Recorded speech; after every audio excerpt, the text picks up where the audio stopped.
Okay, तो vibrating string के concept पर इलस्ट्रेशंस को हम लोग देख रहे थे, और जो अलग अलग केसेस ऑफ वाइब्रेशंस हैं, मोड्स ऑफ वाइब्रेशन हैं, उस पर हम डिस्कस करते जा रहे थे। अब इस लेक्चर में हम उसी इलस्ट्रेशन के सीक्वेंस को कंटिन्यू करते हुए आगे बढ़ेंगे। एज आई रिमेम्बर हमने क्वेश्चन नंबर 9 तक सॉल्व किया था पिछले लेक्चर में। कंटिन्यू करते हैं विथ क्वेश्चन नंबर 10। बहुत चमक माइक प्लीज ऑफ रखें, माइक प्लीज ऑफ रखें। ठीक है, रिकॉर्डिंग रहती है पूरी, तो कोई डिस्टरबेंस ना करें। ओके, सो क्वेश्चन नंबर 10 से हम अपनी बात रखना शुरू करते हैं। आई होप आपको पिछले लेक्चर में बताई गई सारी बातें याद होंगी कि वाइब्रेटिंग स्ट्रिंग में किस तरीके की मोड्स डेवलप होते हैं, कैसे फंडामेंटल और हायर ऑर्डर फ्रिक्वेंसीज डेवलप होती हैं इन अ सिचुएशन जब स्ट्रिंग दोनों एंड्स पर फिक्स्ड है, एंड इन अ सिचुएशन जब स्ट्रिंग एक एंड पर फिक्स्ड है और एक एंड पर फ्री है। Okay, so let's now continue with this question. इसमें सोनोमीटर के बारे में बात बताई गई है। When a sonometer and a tuning fork are sounded together, they produce 5 beats. When the length of the wire is either 90 centimetre और 95 centimetre. फिर ये कह रहा है determine the frequency of fork. बड़ा इंटरेस्टिंग सा क्वेश्चन है। Let me draw a figure. ये एक सोनोमीटर बॉक्स है, just to give you a kind of feeling. ये पुली है, यहाँ से ऐसे एक स्ट्रिंग इस पे बांधी हुई है, और फिर ये एक लोड यहाँ पे अटैच किया है, डिपेंडिंग ऑन द सिचुएशन कि हम कितना टेंशन यहाँ पे देना चाहते हैं। अब यहाँ पे हम ब्रिज बनाएंगे, जो लेंथ हमको वाइब्रेशन के लिए चाहिए उसको हम यहाँ पे सेट करेंगे। अब ये लेंथ दो तरीके से हो सकती है, या तो ये 90 सेंटीमीटर हो सकती है, या ये 95 सेंटीमीटर हो सकती है। लेट्स से कि अगर ये 90 सेंटीमीटर है तो इसकी करस्पॉन्डिंग फ्रीक्वेंसी n1 है, और अगर ये 95 सेंटीमीटर है तो जिस फ्रीक्वेंसी पर भी ये वाइब्रेट करेगा वो n2 है। अब इसके साथ एक फॉर्क रखा गया है, या फॉर्क के अंदर ये ऑसिलेट कर रहा है, और ऐसे मान के चलते हैं कि फॉर्क की फ्रीक्वेंसी कैपिटल N है। अब क्वेश्चन को जरा केयरफुली समझिए। जब हमने length of sonometer wire 90 centimetre रखी और फॉर्क के साथ इसको चेक किया तो भी 5 बीट्स बनते हैं, और जब हमने लेंथ ऑफ सोनोमीटर 95 सेंटीमीटर रखी तो जो भी फ्रीक्वेंसी उसकी बन रही होगी उसको फॉर्क के साथ ऑसिलेट कराया, फॉर्क के साथ उसमें वेव्स को जनरेट कराया, तब भी 5 बीट्स बन रहे हैं, है ना? Question yes clear sir. हो रहा है? अब ये बात बड़ी ही इंटरेस्टिंग है। अच्छा, फिर हमसे ये पूछ रहा है कि भाई फॉर्क की फ्रीक्वेंसी क्या है। तो बेटा, जब हम बीट्स के बारे में बात करते हैं ना, तो सबसे पहले तो ये कंफर्मेशन कर लेना चाहिए कि कौन सी फ्रीक्वेंसी बड़ी है और कौन सी छोटी है। अब हमारे पास सीधा सीधा रूल है, n is inversely proportional to l। तो हम देखते हैं L1 is less as compare to L2, therefore N1 is greater as compare to N2। ये बात तो फैक्ट मतलब क्लियर है एकदम। Is it okay? Yes sir. अब आपको क्या लगता है, फॉर्क की फ्रीक्वेंसी N1 N2 के बीच में आनी चाहिए, या N1 से भी बड़ी होनी चाहिए, या फिर N2 से छोटी होनी चाहिए? क्या लगता है आपको? ऐसे एग्जांपल्स मैं करा चुका हूं आपको बीट्स के लिए। बीच में आनी चाहिए सर। बीच में। Very good. It should be in between somewhere, not exactly at the middle, but in between somewhere of N1 and N2। क्योंकि अगर ये N1 से भी बड़ी हो गई ना, तो वो फॉर्क की फ्रीक्वेंसी और N1 तो 5 बीट्स बना लेंगे, लेकिन N2 के साथ उसके बीट्स ज्यादा बन जाएंगे, फिर डिफरेंस बढ़ जाएगा ना। क्लियर हो रही है बात? अब ये कंटिन्यूएशन में चल रही है मेरी बात। अचानक से आप ये एक लेक्चर देखोगे तो फिर थोड़ा सा तकलीफ होगी आपको समझने में। जब हमने बीट्स को एक्सप्लेन किया, फिर ये सब वाइब्रेटिंग कंडीशंस, तो उस कॉन्टेक्स्ट में अगर मैं बात करूं तो ये फॉरन क्लिक होगा कि ये जो n फ्रीक्वेंसी होगी ये इन बिटवीन N1 N2 होनी चाहिए, somewhere in between N1 N2 होनी चाहिए। तो अब एक बेसिक बात हमको क्या समझ आती है कि जब हम इसका एक पूरा पूरा रेफरेंस क्रिएट करते हैं तो n should be greater as compare to capital N, it should be greater as compare to N2। ठीक है। अब बच्चों क्वेश्चन को अगर मैं ठीक से फॉलो करता हूं तो पहले तो मुझे ऐसे लिखना चाहिए N1 minus capital N is equal to 5। सही है मैं Yes, करेक्ट? Yes, sir. अब सेकंड फ्रीक्वेंसी के पॉइंट ऑफ व्यू से मुझे क्या लिखना चाहिए? Capital N N minus minus N2 N2. Is equal to 5। बराबर है।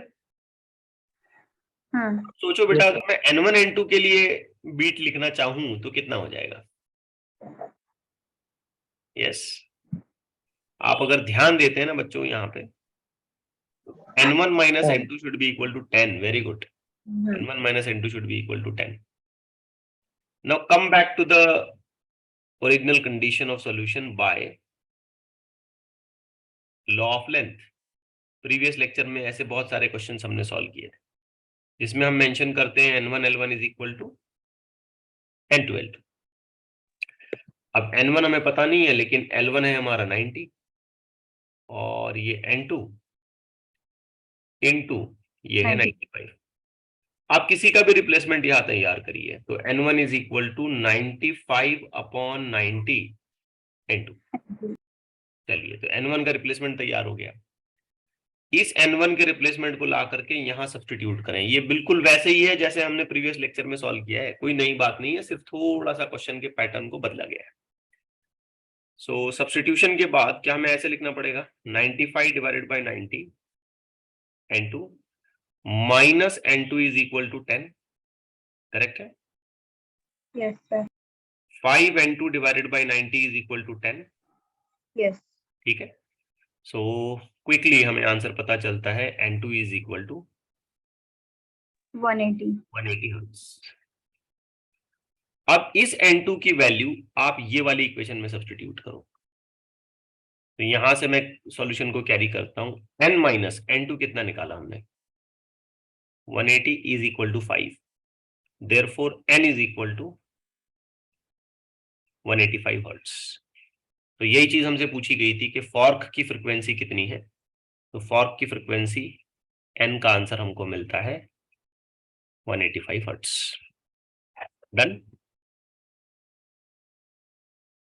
Yes. आ रहा है ना बच्चों समझ में?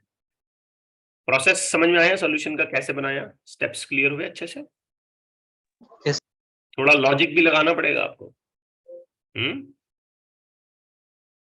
आई होप आप सभी को ये बात समझ आ रही है। किसी को कोई डाउट अभी बोलने मौका है, अदरवाइज फिर मैं आगे बढ़ता हूँ। Any doubt? No, sir. Anyone having a slight doubt? छोटा सा भी डाउट रहा तो बताएं। ठीक, चलिए आगे बढ़ते हैं। 2 वायर्स ऑफ सेम मटेरियल। ठीक है ना, दिस इज वेरी इंपॉर्टेंट। जब बेटा सेम मटेरियल होता है ना तो याद रखो कि उसकी डेंसिटी सेम हो जाती है, रो ये फैक्टर सेम हो जाएगा। Yes, sir. फिर आगे चल के हमने ये कहा कि उसका रेडियस भी सेम है। बेटा जब रेडियस उसका सेम हो जाता है ना तो हमें ये याद रखना चाहिए कि आर सेम है, इसका मतलब उसका एरिया ऑफ क्रॉस सेक्शन भी सेम हो जाएगा। अब ये फर्दर कहता है कि इनकी फंडामेंटल फ्रीक्वेंसी 1:2 के रेशो में है, टेंशन 1:8 के रेशो में है, तो लेंथ को कंपेयर करो, यानी कि लेंथ का रेशो निकालो। तो सबसे पहले तो मैं डिस्क्रिप्शंस लिख लेता हूं। N1 बाई N2 दो अलग अलग वायर्स हैं, इसलिए ये कोई हार्मोनिक्स की बात नहीं है। N1 N2 ये जस्ट दो अलग अलग वायर्स हैं, इसलिए N1 बाई N2 लिखा गया है। हालांकि N1 और N2 दोनों के दोनों क्या है? फंडामेंटल फ्रिक्वेंसी है। बात समझ आ रही है आपको? टेंशन का ratio T1 by T2 as per question 1/8। हमें पूछा गया है L1 बाई L2 क्या होगा। अब देखो एक बात तो आप यहाँ पे समझ लो कि जब उसने डेंसिटी को सेम कर दिया, रेडियस और एरिया ऑफ क्रॉस सेक्शन को सेम किया, तो आपको याद होगा ये जो म्यू फैक्टर होता है ना, ये रो इनटू ए होता है। याद करो, हमने इसको कई बार 2-3 बार निकाला है पिछले डेरिवेशंस में। अब सोचिए पहली वायर के लिए जो मैं फ्रीक्वेंसी मेंशन करूंगा N1, क्या मैं ऐसे मेंशन करूंगा? अंडर रूट में T1 बाई म्यू μ1 नहीं लगाऊंगा मैं, है ना। दूसरी वायर के लिए क्या मेंशन करूंगा, 1/2L2 T2 by mu. 2/μ। लेकिन फिर मैं यहां जोर दे रहा हूं इस बात पे कि ये N1 N2 दो अलग अलग मोड्स नहीं है, both of them are fundamental for the two different wires, that's why we are giving a prefix of 1 and 2।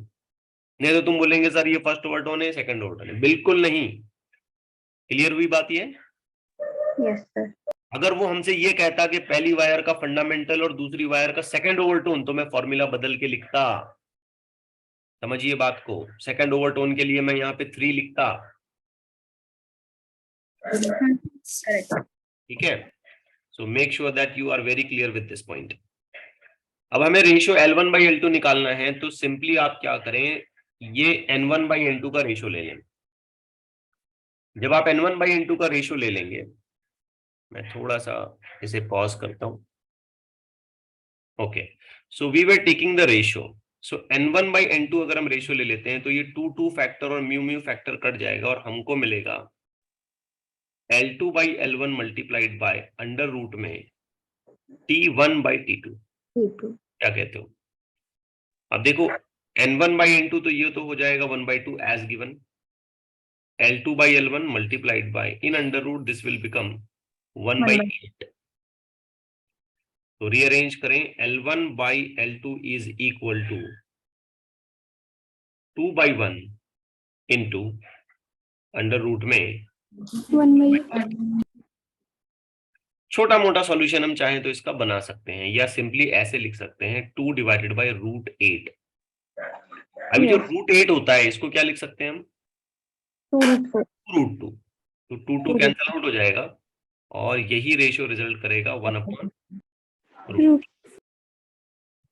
ठीक, so this can be the possible answer. आइए एक और क्वेश्चन देखते हैं, एंड इन माय ओपिनियन ये जो अगला question आ रहा है ये बहुत ही जबरदस्त इंटरेस्टिंग है। कैलकुलेशन वाकई दिमाग लगा के करना है। एक वायर है जो 3.3 मीटर लॉन्ग है। Now it is under tension and fixed on both the rigid supports, मतलब दोनों एंड्स फिक्स कर दिए इसके हमने। 2 movable knife edges are used to divide the wire into 3 segments। 3 segments में हमने इसको डिवाइड किया। अब कैसे डिवाइड किया, I'll show you। Such that their fundamental frequencies are in the ratio of 1:2:3। Find the length of each segment। ठीक, find the length of each segment। अब देखो एक ही वायर इस्तेमाल हो रही है, ये बात बड़ी इंटरेस्टिंग है। एक सिंगल वायर, ये हमने इसको फिक्स कर दिया दोनों एंड से। जस्ट इमेजिन करते हैं ऐसे, लाइक दिस। अब इसके बीच में 2 अलग अलग मूवेबल ब्रिजेस हमने, नाइफ एजेस हमने लगा दिए, ये 1 और ये 2। तो आप यहां पे फील कर पा रहे होंगे कि there are 3 different segments of the wire are found. पहला सेगमेंट ना यहां से यहां तक हो जाएगा, करेक्ट है? Yes. तो इस सेगमेंट को मैं थोड़ा डिफरेंट कलर से दिखाता हूं। ये पहला सेगमेंट अपना ब्लू वाला हो गया, जिसकी करस्पॉन्डिंग लेंथ मैं लिख सकता हूं L1। दूसरा सेगमेंट अपना हो जाता है ये ग्रीन वाला, जिसकी करस्पॉन्डिंग लेंथ मैं लिखता हूं L2। और तीसरा सेगमेंट लेट से ये पिंक वाला, जिसकी करस्पॉन्डिंग लेंथ मैं लिखता हूं L3। अब इसने क्या किया है, हमें ये बताया है कि हर एक की ना एक फ्रीक्वेंसी डेवलप होती है। अब ये जो L1 है इसकी फ्रीक्वेंसी N1 डेवलप होती है, दूसरे वाले की N2 और तीसरे वाले की N3। और N1:N2:N3 का जब हम प्रोपोर्शन निकालते हैं, रेशियो लेते हैं, तो वो रेशियो किस प्रोपोर्शन में आता है, 2:3। यानी कि समझाने के हिसाब से अगर मैं क्विकली आपको बताऊं तो N1/N2 अगर मैं लेता हूं ना बेटा, तो ये 1/2 आएगा। या N1/N3 अगर मैं लेता हूं ना बेटा, ध्यान से देखो, तो ये 1/3 आ जाएगा। या एक और चीज अगर आप लिखना ही चाहते हो तो N2/N3 अगर मैं लेता हूं ना, तो ये क्या आएगा, 2/3 आएगा। मतलब इस तरीके का प्रोपोर्शन है इसका। अब इसने हमसे सडनली ये पूछ लिया कि बताओ L1 L2 L3 कितने हैं, कौन बड़ा कौन छोटा, कोई अंदाजा नहीं, कुछ नहीं। अब एक छोटा सा कैलकुलेशन मेरे माइंड में आ रहा है कि जब भी मैं फंडामेंटल फ्रीक्वेंसी या किसी भी हायर ओवरटोन की फ्रीक्वेंसी की इक्वेशन लिखता हूं इन जनरल, तो बेटा वो आ जाती है 1/L अंडर रूट में T/μ।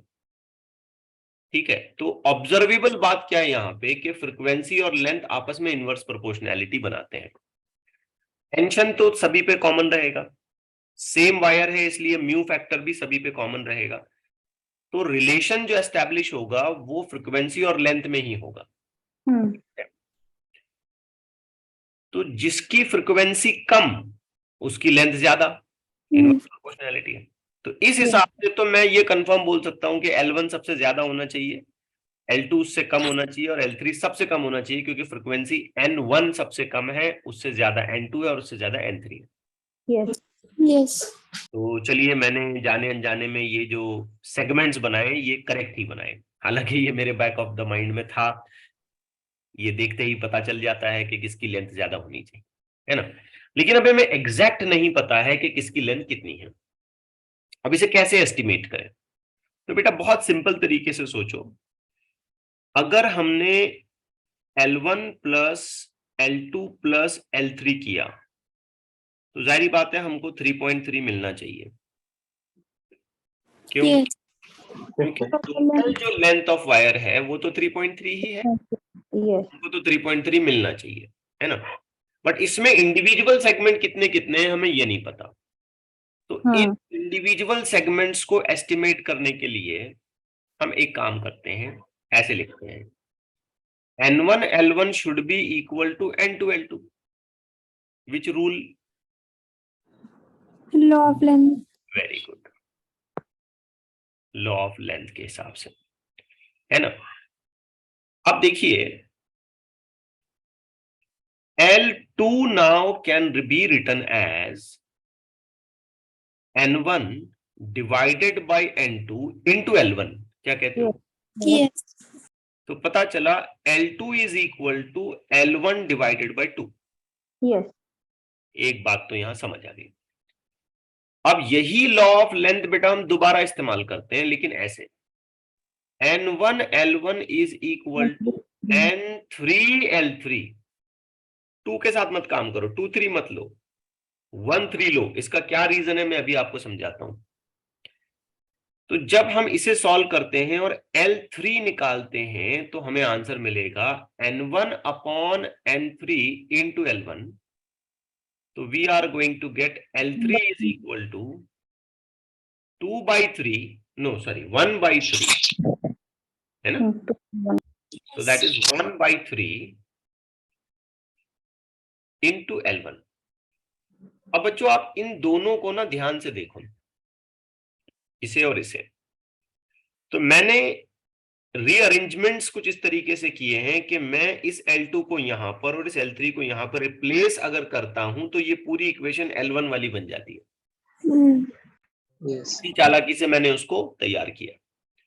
तो आइए सब्स्टिट्यूट करते हैं। So this will become L1, L2 हटाइए L1/2, L3 हटाइए L1/3 equals 3.3 in metre. Common LCM ले लीजिए, 6। ठीक है। आप चाहें तो कॉमन एलसीएम यहाँ पे 6 ले सकते हैं। तो ये हो जाएगा 6L1 plus 3L1 plus 2L1 is equal to 3.3। This will take a value of 11L1, correct है, is equal to 6 multiplied by 3.3।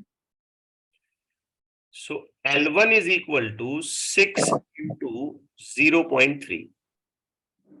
ये L1 और ये 33, ठीक है, इसको 33 कर दो ना। तो इतना तो आता होगा एलजेब्रा सबको। So L1 is equal to 1.8 metre. तो हमने देखा कि हमने इमीडिएटली L1 की वैल्यू को सॉर्ट आउट कर लिया। अब आप आगे कैसे बढ़ेंगे? अगर आपको अब L1 के बाद L2 निकालना है तो इसे यहां लाइए। तो L2 is equal to L1/2, which means L2 is equal to 1.8 divided by 2, 0.9, L2 is equal to 0.9 meter। और फाइनली अगर आपको L3 चाहिए तो आप इसे यहां लाइए। So L3 is equal to L1 by 3. L3 is equal to 1.8, the value of L1 divided by 3. Therefore, L3 is equal to 0.6 6 meter. ठीक है। सो हमने तीनों सेगमेंट्स आइडेंटिफाई कर लिए। Just to confirm your answer, you can have a checkpoint. Add these three. You must get 3.3 and you will get. ठीक, कोई खास बात नहीं है, मिल भी जाएगा आपको। Yes, sir. ओके, तो कैसे आंसर निकाला गया ध्यान से समझें और इसे क्विकली करने की कोशिश करें। मैं समझता हूं कि ये जितना भी एक्सप्लेनेशन आपको दिया गया था, ये मोर और लेस लॉ ऑफ लेंथ का एक कॉन्सिक्वेंस था। लॉ ऑफ लेंथ को कैसे बढ़िया तरीके से अप्लाई किया जा सकता है, ये वाली बात इसमें थी। एनीवेज, आगे चलते हैं, नेक्स्ट क्वेश्चन की तरफ आते हैं। Let's take another one. एक सोनोमीटर वायर है and that is in unison. Unison का मतलब आप सब जानते हैं। यूनिसॉन का मतलब होता है having same frequency, matched value of the frequency, equal frequency, when it is stretched by some force in air. Okay, resonating length is 100 centimetre. अब एक बड़ा अजीब तरीके का काम किया गया। बाकी कुछ चेंजेस न करते हुए सिर्फ जो वेट है ना, उसको वाटर में इमर्स कर दिया गया, वाटर में डुबा दिया हमने। ठीक, वाटर के अंदर हम उसको डुबा देते हैं।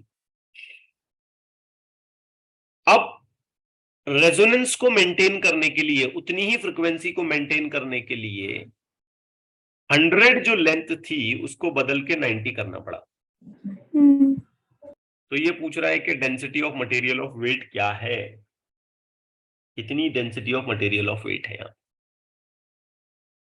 कैसे निकालें।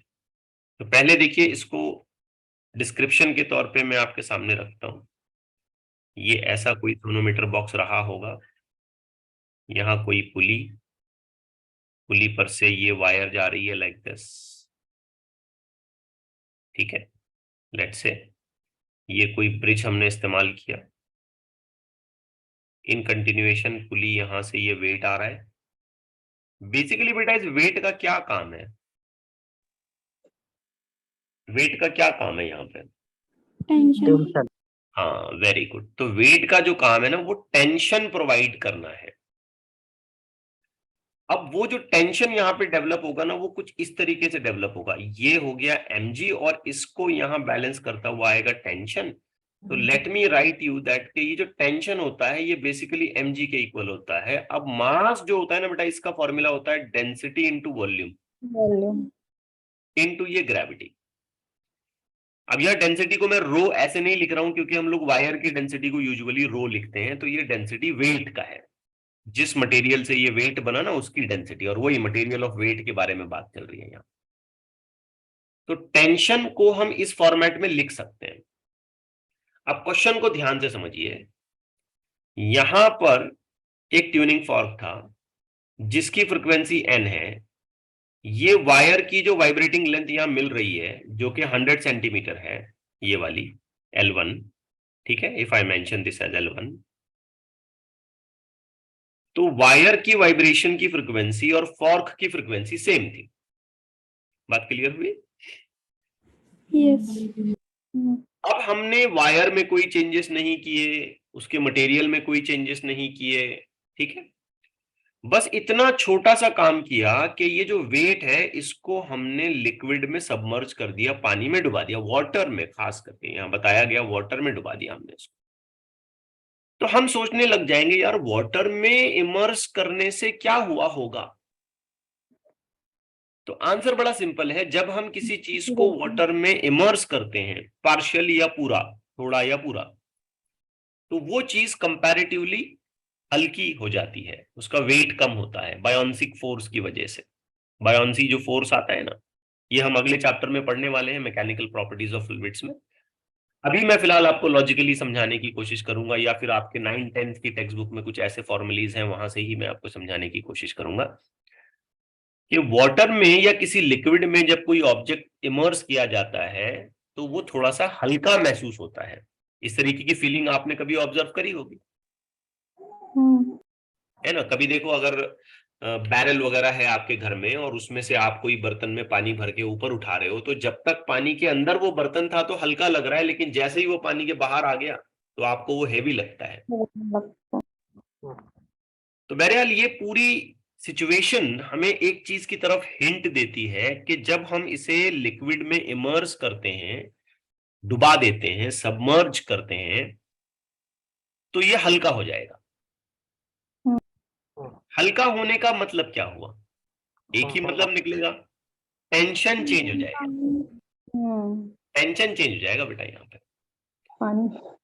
ठीक है, टेंशन चेंज हो जाएगा। तो हुआ ये कि L1 लेंथ जब हम यूज कर रहे थे तो हो सकता है एक T1 टेंशन रहा हो, जो ऐसे लिखा जाए dVg।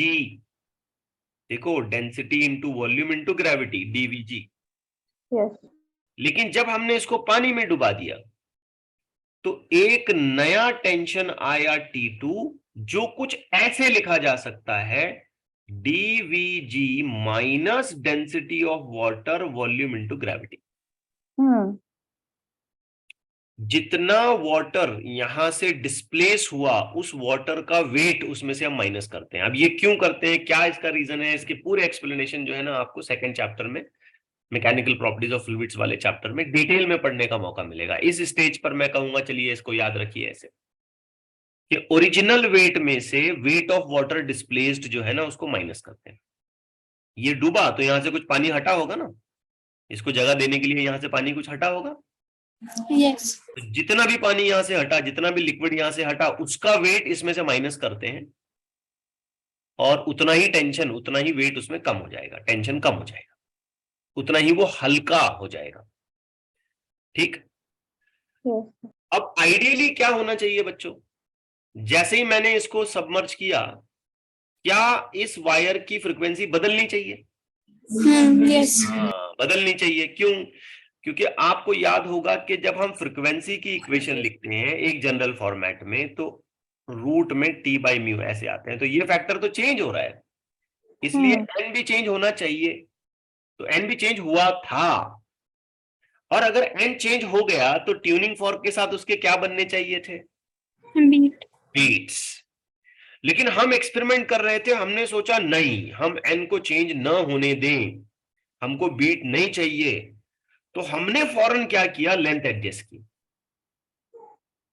देखो पहले लेंथ कितनी थी? 100। हमने फौरन इस बात को भांप लिया, समझ लिया कि हमने इसको पानी में डुबा दिया, सबमर्ज किया, तो टेंशन चेंज हो गया। टेंशन चेंज होने की वजह से फ्रीक्वेंसी चेंज हो जाएगी और बीट बनने लगेंगे, तो हम इसे फौरन पकड़ लिए और हमने बोला नहीं, हमको बीट नहीं बनाना, तो हमने लेंथ को छोटा कर दिया। ठीक है, 100 सेंटीमीटर वाली लेंथ को हमने कितना किया? 90। ताकि हम क्या कर सकें, सेम फ्रीक्वेंसी मेंटेन कर सकें, वापस से रेजोनेटिंग यूनिसॉन ला सकें। स्टोरी लाइन समझ में आ रही है चैप्टर की, सॉरी क्वेश्चन की? यस। अगर हम लेंथ ना चेंज करते तो क्या होता? बीट्स बनते। क्योंकि इसकी फ्रीक्वेंसी तो बदल जाती, हल्का सा डिफरेंस आता, मामूली सा, जो भी डिफरेंस आया उसकी वजह से बीट बन जाते।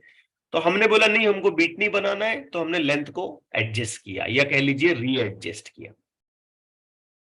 तो नई लेंथ हमें यहां देखने को मिली। Let's say that new length is L2 and that is 90 centimetre.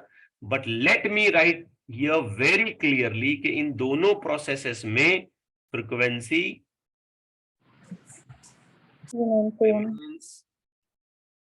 Same, हमने फ्रीक्वेंसी को सेम मेंटेन किया। मेंटेन्ड सेम, रिमेन से भी अच्छा वर्ड यहां पे मेंटेन्ड आना चाहिए। एनीवेज, अब मैं आपसे सुनना चाहता हूं कि ये फॉर्मूला है अपना ओरिजिनल, ठीक है? इसमें मुझे बताओ कांस्टेंट कौन कौन है? म्यू। म्यू कांस्टेंट है, वेरी गुड। 2 भी कांस्टेंट है, इसको मत भूलो। और हमने इंटेंशनली क्या किया, एन कांस्टेंट, एन को भी कांस्टेंट रखा। तो वेरिएबल कौन कौन है? T, T and L, T and L.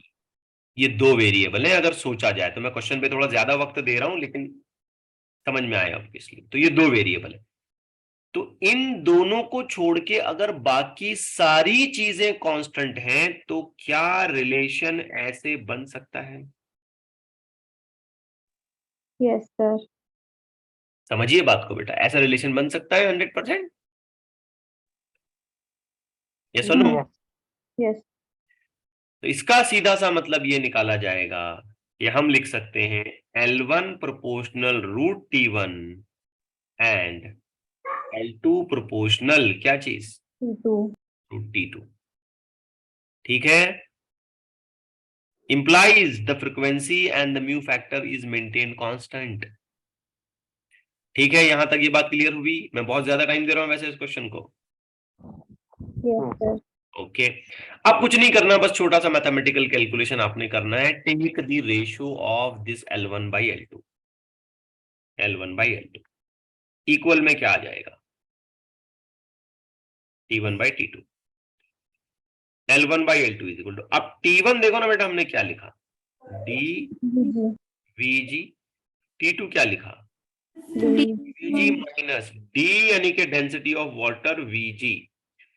आप देखोगे कि VG factor common cancel, Yes, sir. L1 जो है बेटा वो 100 है, L2 90 है। दूसरी तरफ मेरे पास बच जाता है सिर्फ D divided bye D minus D W, -1। अरे ये 1 कैसे आया? Density of water 1 है. क्वेश्चन में जाइए, डेंसिटी ऑफ वाटर 1 ग्राम पर सीसी। बस Yes. खत्म हो गया आपका। ये कैंसिल कर दें, इसका स्क्वायर कर दें, स्क्वायर करने पर ये हो जाएगा 100 divided by 81 is equal to D divided by D minus 1। Cross multiply करें, 100D minus 100 is equal to 81D, minus करें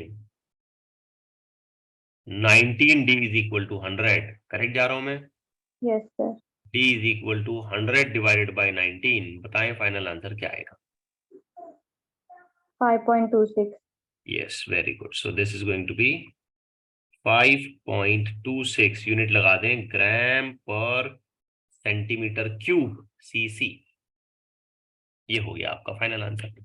it's a very nicely designed question, बहुत अच्छा क्वेश्चन था ये। जेई की लेवल का क्वेश्चन है, जेई में पूछा जा सकता है इस तरीके का क्वेश्चन।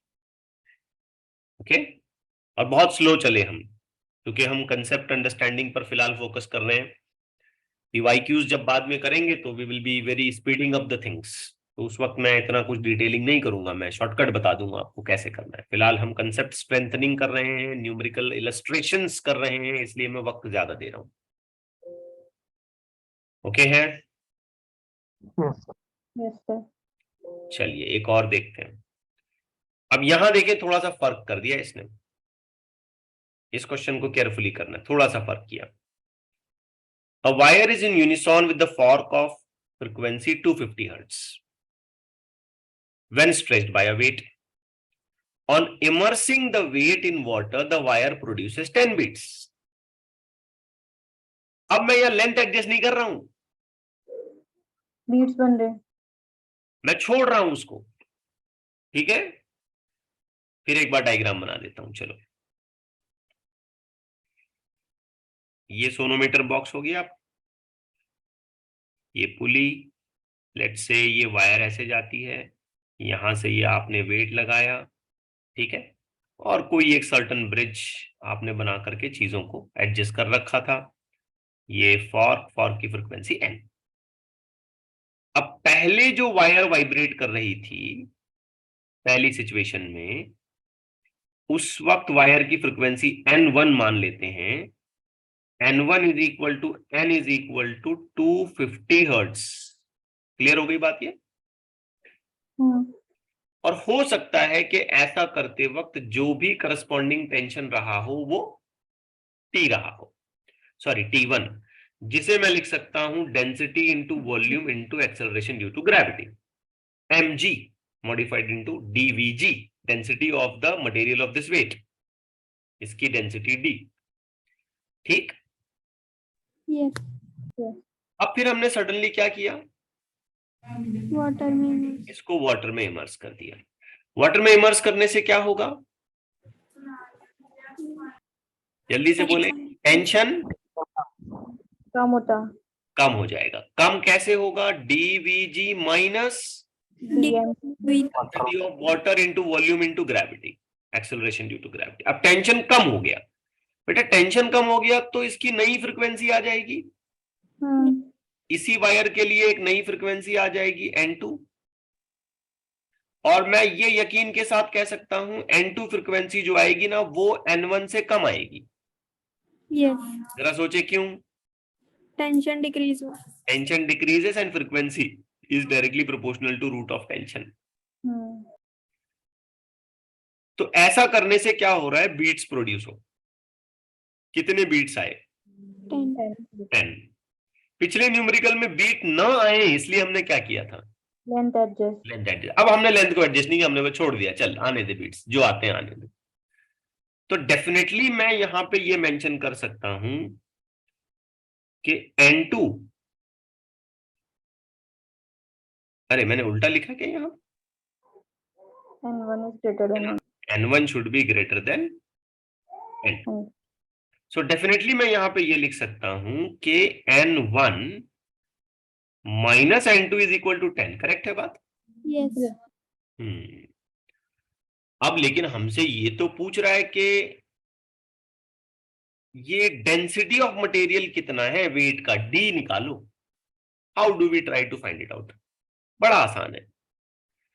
चूंकि हमने बाकी के सारे पैरामीटर्स ना कांस्टेंट मेंटेन किए हैं, उनको चेंज नहीं किया है, तो हमारा कहना होगा कि N1 directly proportional to root of T1 and N2 directly proportional to root of T2। क्या कहते हो बेटा, Yes. प्रोपोर्शनैलिटी हम लगा सकते हैं, कोई प्रॉब्लम नहीं है, बड़ी आसानी से लगा सकते हैं। इनफैक्ट हम N1 हटा के T1 भी लिख सकते हैं चाहें तो, प्रोपोर्शनैलिटी के बेसिस पर। अब जो T1 है वो तो ये वाला फैक्टर है, और जो T2 है वो ये वाला फैक्टर है। Let's have a replacement. उससे पहले मैं एक रेशियो क्रिएट कर देता हूं, N1 by N2 is equal to under root में t1 by t2, T1 by T2। ठीक है, such that N1 by N2 is equal to in under root T1 के लिए क्या लिखें बोलो, dvg, DVG. dVg, तो खाली d लिखता हूं डिवाइडेड बाय। T2 के लिए क्या लिखें, d minus d water, dVg minus d water Vg, Vg factor तो कैंसिल हो गया, D minus 1. d माइनस, चलो एक स्टेप ज्यादा, dw। चलो एक और स्टेप आगे बढ़ाते हैं, N1 by N2 is equal to, this is going to be d divided by d minus 1। yes, यहां तक बात क्लियर हुई। yes sir, ठीक, तो बस अभी हमें सिर्फ सब्स्टिट्यूशन तैयार करना है, मतलब सब्स्टिट्यूट करना है वैल्यूज को। जैसे आप यहां नोटिस करें तो N1 का वैल्यू गिवन है 250, so this is 250 minus N2 is equal to 10, a small calculation, N2 is equal to 240 hertz। बस लाएं इसे यहां, सब्स्टिट्यूट करें, काम खत्म करें अपना। सो N1 250, N2 240 is equal to under root d divided by d minus 1। छोटा सा कैलकुलेशन है, 0 0 से कैंसिल कर दें, स्क्वायर करें इसका, स्क्वायर कितना होगा, 625 by 576.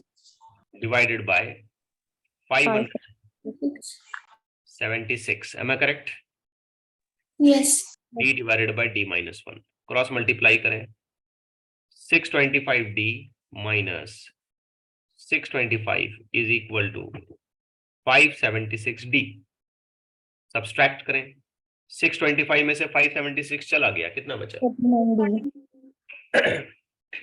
49D 49D is equal to 625. D is equal to 625 divided by 49. 12.7 Yes, तो आंसर आया 12.7 ग्राम पर सेंटीमीटर क्यूब पर CC. So these are somewhat similar looking questions, लेकिन थोड़ी सी कंडीशन ऑफ कैलकुलेशन अलग की गई थी, बाकी कुछ खास नहीं था इसमें. आई होप आप सारी बातें ठीक से समझ गए. yes चलिए एक और देखते हैं, एक और क्वेश्चन देखते हैं.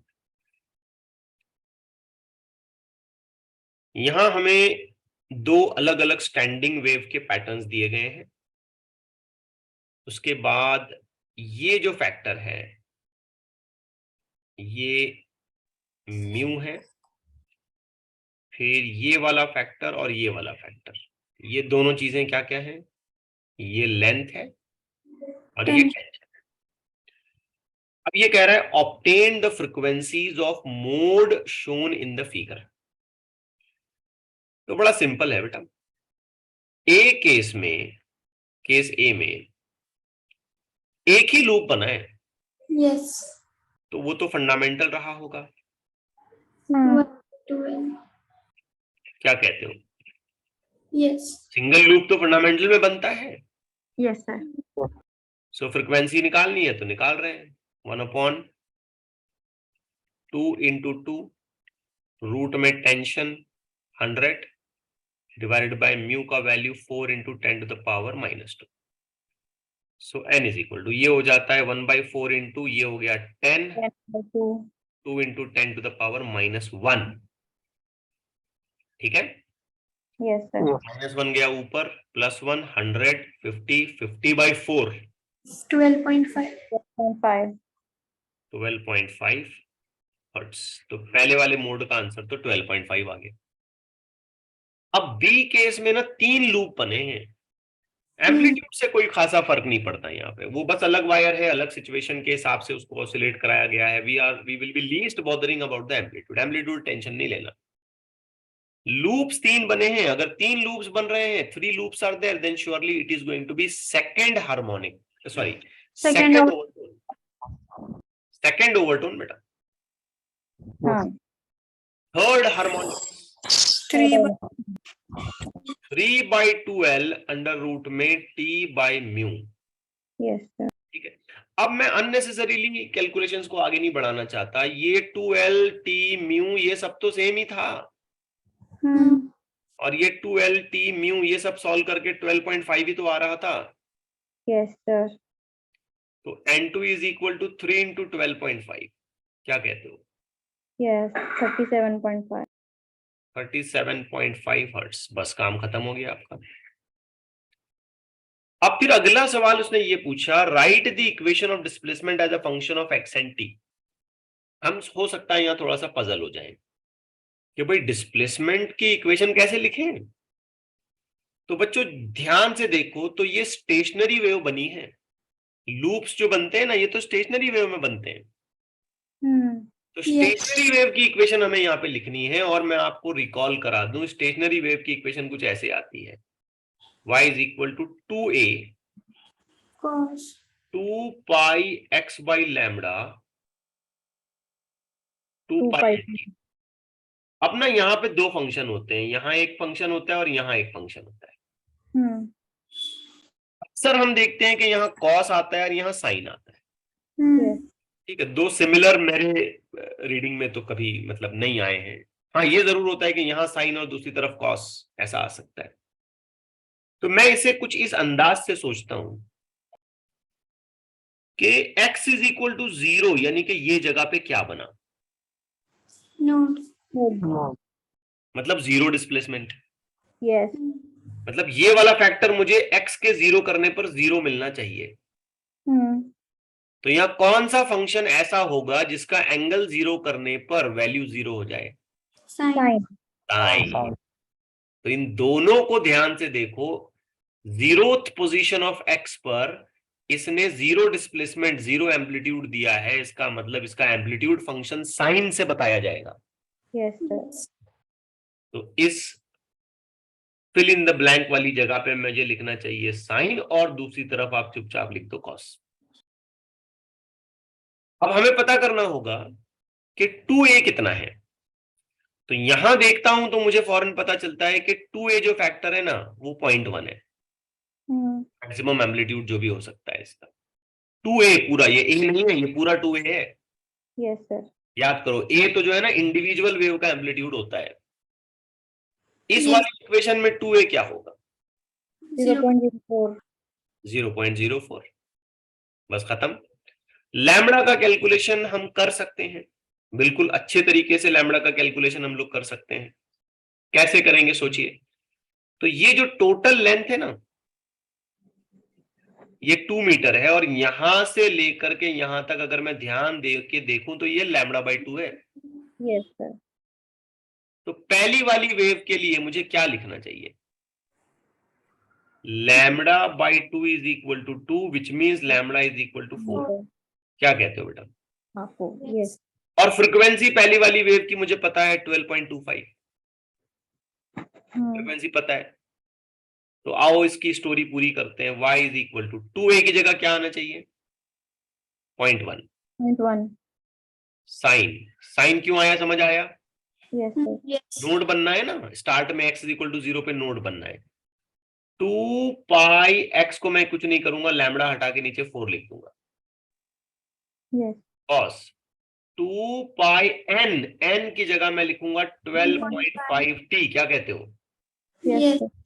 चलिए छोटा मोटा सोल्यूशन कर लेते हैं। तो ये हो गया 0.1 साइन पाई x बाई 2, अगर मैं गलत नहीं हूं, Pi by 2. cos 25 pi t। तो ये Yes, पहली sir. वाली इक्वेशन बन गई बच्चों, ठीक है। Yes. Yes. अब दूसरी वाली बनाते हैं। दूसरी वाली इक्वेशन बनाते टाइम पे भी आप ये याद रखो, यहां से यहां तक की लेंथ कितनी है? 2 meter.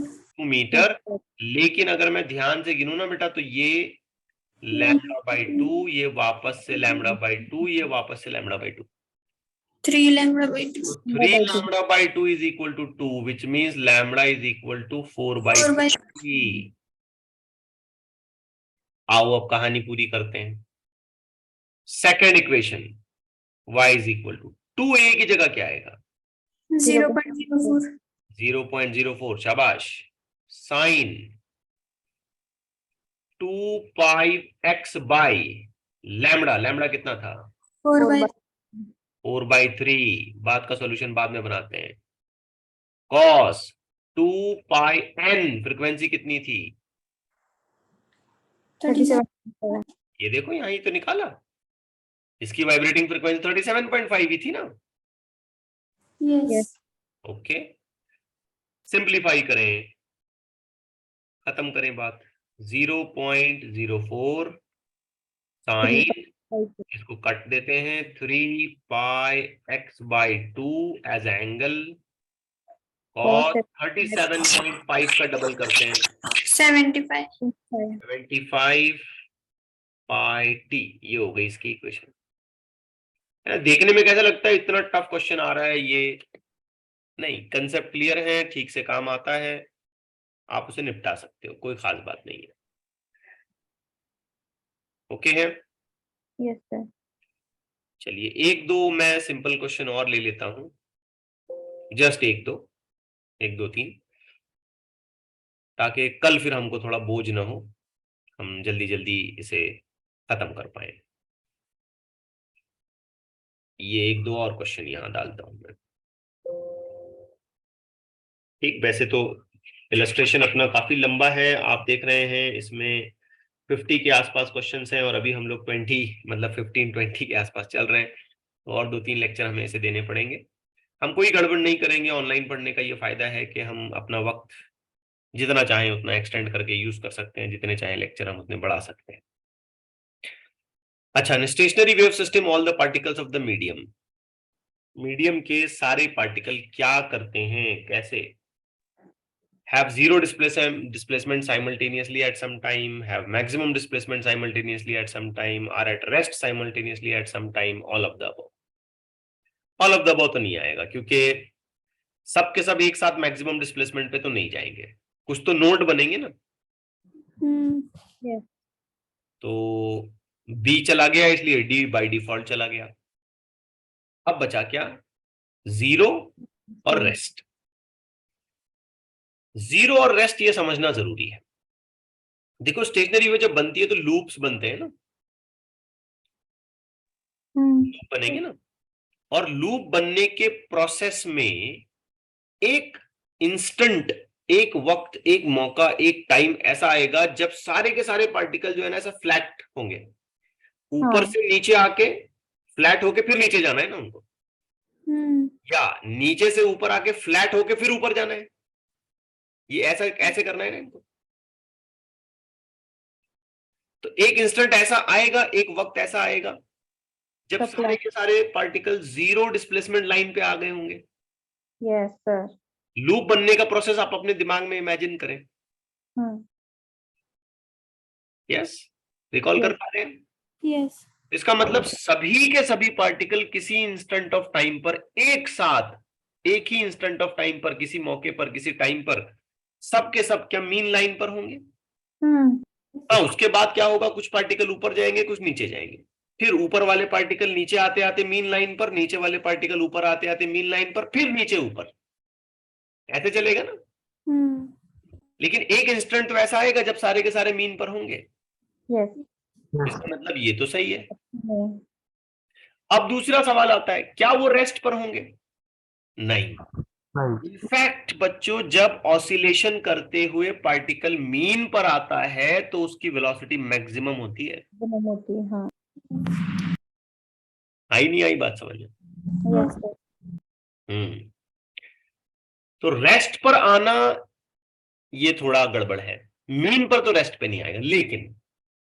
लेकिन जरा गौर करें, जब सारे के सारे पार्टिकल एक लूप के एक्सट्रीम पर पहुंचे, अपनी अपनी एक्सट्रीम पर, और दूसरे लूप के नीचे की तरफ एक्सट्रीम पर, तब सब के सब एक साथ रुके हुए होंगे। हाँ. ये ऐसा लूप बना, ये हाथ को देखे मेरे, ये ऐसा लूप बना। अब ये पार्टिकल को जितना ऊपर जाना था गया, ये वाला पार्टिकल जितना ऊपर जाना था गया, ये वाला पार्टिकल जितना ऊपर जाना था गया। अब नोड तो हिल ही नहीं रहा है, वो तो वैसे भी रेस्ट पे है। तो ये ऊपर जाते जाते सबके सब एक साथ रुक गए। Yes. Yes. उसके बाजू में नीचे आते आते सबके सब एक साथ रुक गए। हाँ. फिर ये ऐसे ऐसे ऐसे ऐसे करेंगे ना। Yes. तो ये भी हो सकता है कि all of the particle will be at rest simultaneously at some instant, ये भी हो सकता है। लेकिन ये कहां होगा, मीन की लाइन पर होगा या एक्सट्रीम लाइन पर होगा? Extreme. एक्सट्रीम पर होगा। ये कंफ्यूजन थोड़ा सा दूर करिए, नहीं तो आप बोलेंगे मीन पर आ गए तो रुक गए। नहीं, मीन पर जब आते हैं बेटा तब तो स्पीड सबसे ज्यादा होती है। ओके, तो ये 2 पॉइंट क्लियर हो गए क्वेश्चन में, मतलब इसमें मल्टीपल ऑप्शंस हैं। अच्छा, 21 देखते हैं। In a standing wave on a string, in one time period all the particles are simultaneously at rest twice. All the particle must be at their positive extreme simultaneously once in a time period. All the particles may be at their positive extreme simultaneously once in a time period. Okay. All the particles are never at rest simultaneously.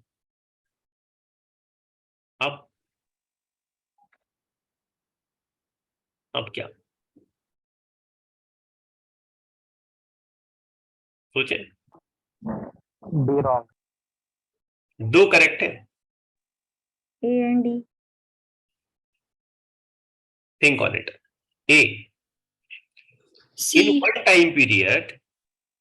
time period, all the particles are simultaneously at rest twice. एक time period में 2 बार mean की line cross करेंगे।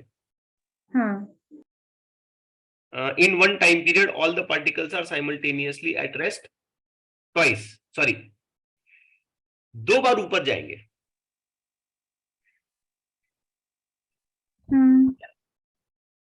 In one time period, all the particles are simultaneously at rest twice. 2 बार वो rest पे जाएंगे ना। कैसे? देखो, ऊपर वाला रेस्ट में गए तब भी रेस्ट में जाएंगे, ट्रफ पर है एकदम तब भी रेस्ट में जाएंगे, और एक टाइम पीरियड पूरा होने में उनको कम से कम एक बार क्रेस्ट में और कम से कम एक बार ट्रफ में जाना पड़ेगा। यस तो 2 बार रुकेंगे, Yes, sir. तो ये करेक्ट है। All the particle must be at their positive extreme simultaneously in one time period. All the particle must be at their positive extreme simultaneously. नहीं, सारे के सारे एक साथ थोड़ी पॉजिटिव एक्सट्रीम पर जाएंगे, कुछ पॉजिटिव एक्सट्रीम पर गए तो कुछ नेगेटिव एक्सट्रीम पर जाते हैं, तो ये Yes. तो गलत है। All the particles may be at their positive extreme simultaneously once in a time period. हाँ, ये सही है। एक सेकंड, ये स्टेटमेंट रिपीट हो गया क्या? All the particle must be at their positive extreme simultaneously once in a time period. All the particle, हाँ, must और may, must और may, ये फर्क आ गया बेटा, ये मस्ट है और ये may है। मस्ट का मतलब ये हो गया कि सारे के सारे पार्टिकल एक साथ क्रेस्ट में होना, नहीं, सारे के सारे एक बार क्रेस्ट में नहीं होते हैं, कुछ क्रेस्ट में होते हैं तो कुछ ट्रफ में होंगे, Yes. कुछ पॉजिटिव एक्सट्रीम पर है तो कुछ नेगेटिव एक्सट्रीम पर होंगे। में जब हम बोलते हैं तो एक पॉजिटिव एक्सट्रीम पर, फिर नेगेटिव एक्सट्रीम पर, फिर नेगेटिव एक्सट्रीम वाला पॉजिटिव एक्सट्रीम पर जाएगा और पॉजिटिव एक्सट्रीम वाला नेगेटिव एक्सट्रीम पर आएगा। तो में वाली कंडीशन सही है, Yes, sir. ठीक है, तो बी वाला पॉइंट भी क्लियर हो गया। और सी कहता है कि ये कभी रुकते ही नहीं है, ऐसा तो नहीं है, रुकते हैं एक्सट्रीम पे जाके, तो डी गलत है। तो इसमें भी दो ऑप्शन सही है। चलिए क्विकली लास्ट वाला पार्ट आप खुद बता दें, टाइम डिले हो रहा है बहुत। बी नोड क्या होता है?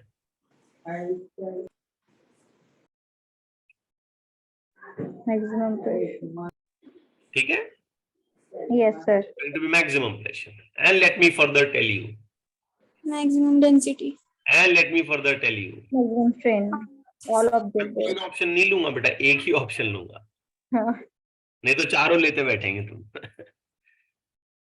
ठीक है, ऑल ऑफ Yes, sir.